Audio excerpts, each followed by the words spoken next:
Check it out. We are here in the Galapagos, and we are about to depart to the islands here, check out some of the animal life. And today's video is about work-life balance. Vamonos. Check it out. This work-life balance thing is really hard and challenging for a lot of people because they're either working too hard, they regret not playing with their family enough, they neglect their health, they're not in the gym. Today we're going to talk about how you can have it all. I've got 5 very specific hacks, and we'll do it right over there on the islands. One shot, now the future is yours. Go! I'm turning dreams into reality. Yeah, it's one shot, now the future is yours. Go! All right, let's talk about the work-life balance of life for just a moment here. I travel all over the world. I was just in Ukraine on a humanitarian mission. I was in Hawaii with my daughter. I'm in the Galapagos right now. This has been on my bucket list for quite some time. And right now it's like, wow, how do you do so much travel? Don't you have to have a job? Don't you have to work? Don't you have to worry about making money? Is it just that you're rich and you're financially free? Or how is it that you figure that out? By the way, I mean, you can probably tell, about 100 pounds overweight. I spend 2 hours most mornings in the gym because I love it, I enjoy it, that's not hard, I'm with friends, I'm with family, I'm having a blast. Like, all of this memory making. I think part of what you have to start with is just asking, what is life really about for you? Like, what do you want?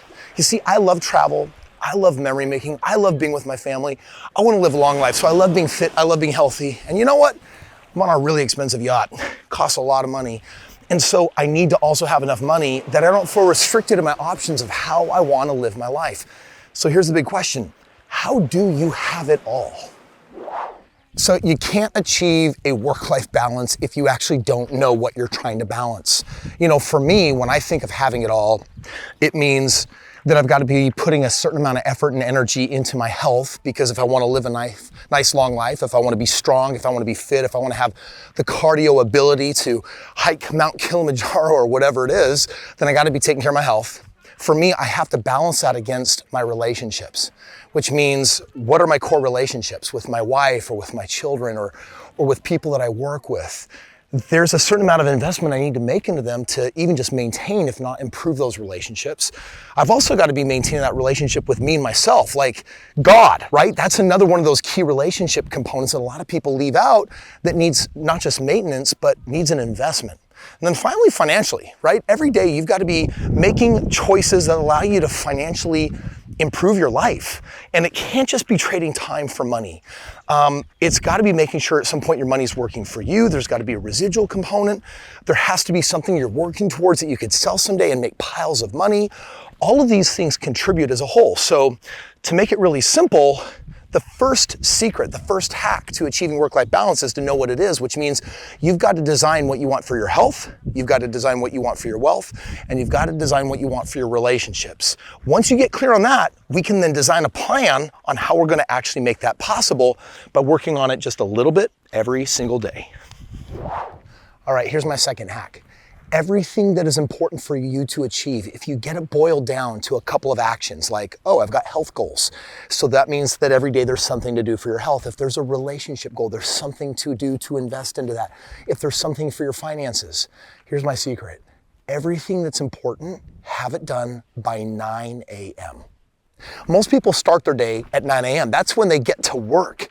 For me, I wake up at 4:45 a.m. and I've got several hours in the morning. Part of that is being at the gym, part of that is audiobooks, part of that is meditation, part of that is having an hour with my wife, and part of that is spending an hour with my family at breakfast, having food, but also talking about life's lessons.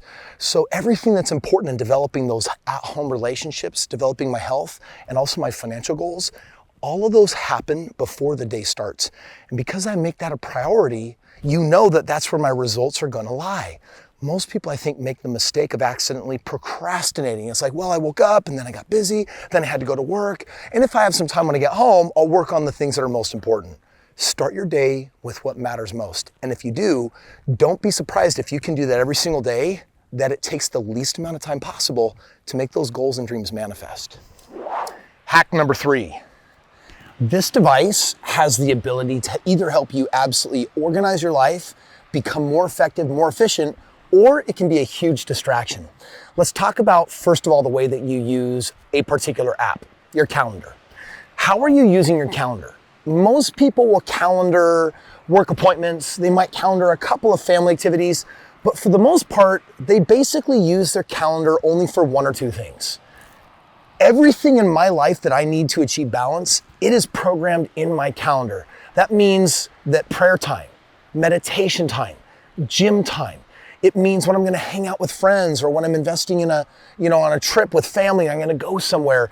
Every single thing that's important to me, those three core priorities that we've been talking about, your health, your relationships, and your wealth, they get programmed in my phone.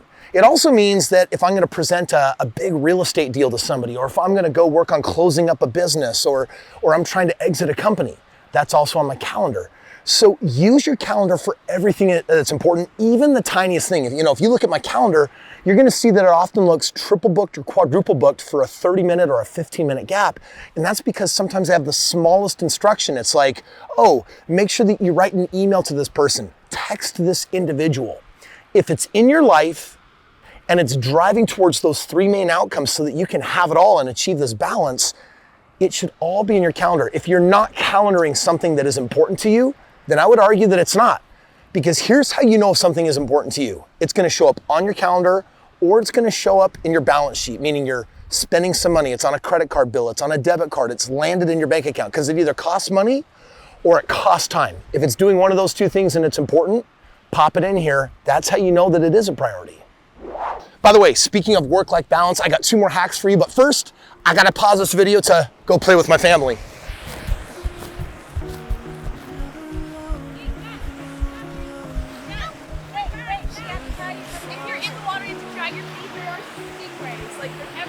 We literally have sharks passing right in front of us. This is a stingray beach. They're barbed.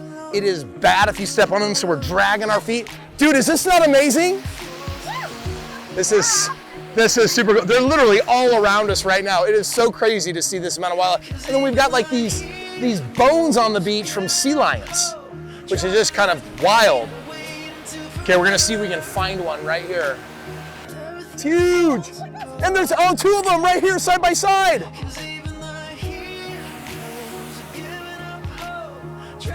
Yeah, look at them right here, they're moving. One's moving right to you, Clint. Wow, wow. There they go. I think there's another one right here. There's something huge right there. Is that a sea turtle? That looks like a turtle.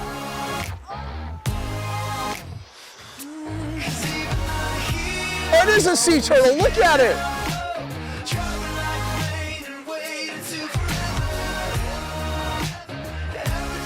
Wow. All right, this is cool, this is cool.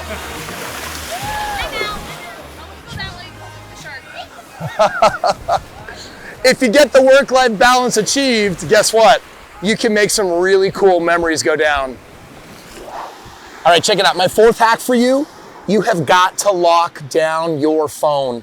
So I spoke earlier about the fact that it can be a huge distraction. Just me personally, I don't have games on here. I have very few streaming apps, and I've got rules of when I'm allowed to use this thing. For the most part, this phone is used for business. It's used for memory making, maybe for some media. But outside of that, this thing is shut off. There are less than half a dozen apps that I actually use. I check my online banking to actually see the flow of money moving in and out of my world. But I don't even do social media. Like, my team helps manage all of that social media for me, because I want to share with you a secret to life.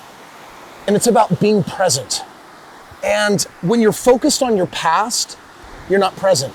If you're in someone else's business, you're not being present. You're living their life. If you're fearful or worrisome or anxious about your future, you're not being present. There is only power in the present.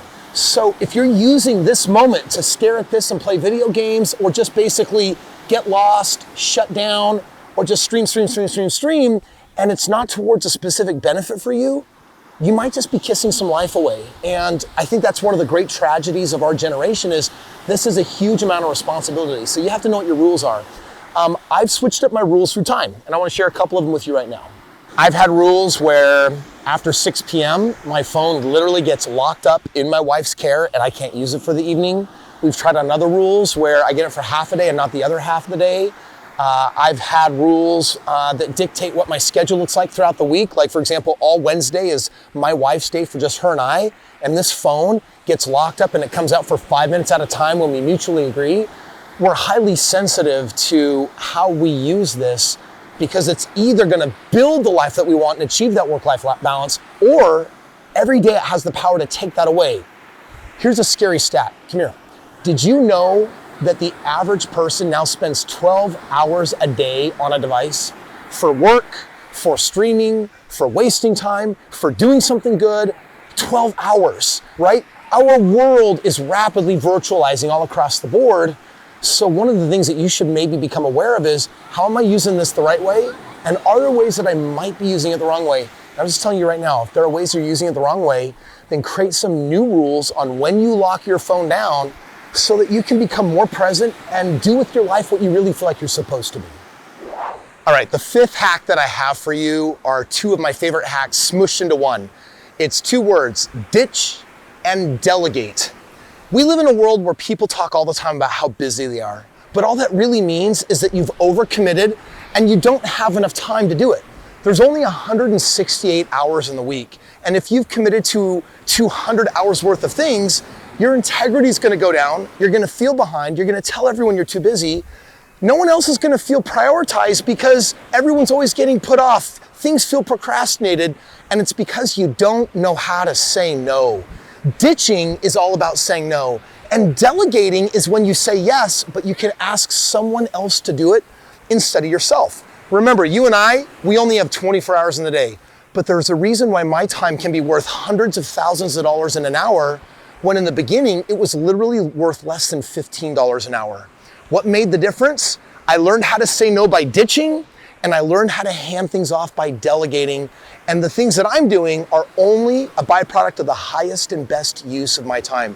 Ditch, delegate, do what you're supposed to. That is the fifth and final hack for how you reclaim your time and make sure that you have what you need, the resources, to get that work-life balance game on. Listen, if you've enjoyed these hacks today, it comes right out of my brand new book, Have It All. It's 5 investments to become a self-made millionaire in under 5 years. And a big part of that, if you want to live that life, is you got to get your time balanced. So I hope you've enjoyed today's video. The book, I've only got a few thousand copies left, and they are literally selling like that. I've decided to set some aside that I'm giving away for free. If you don't have a free physical copy of this book, click the link below, and all you have to do is cover the shipping, and I will send you a book entirely for free, full color. It's beautiful. It's my 5th book that I've written. I'm a best time seller on so many other books, but this is the book that just came out that in 5 years or less can get you where you want to go. So click the link below, get the book, secure your copy, and when you get it, read it. Hey, thank you so much for watching today's video. I hope you liked it. Make sure you subscribe if you want more videos like this every single day. By the way, the internet thinks you're gonna wanna watch this video right here. I don't know why, but it seems to know what you like. So check it out. See you there.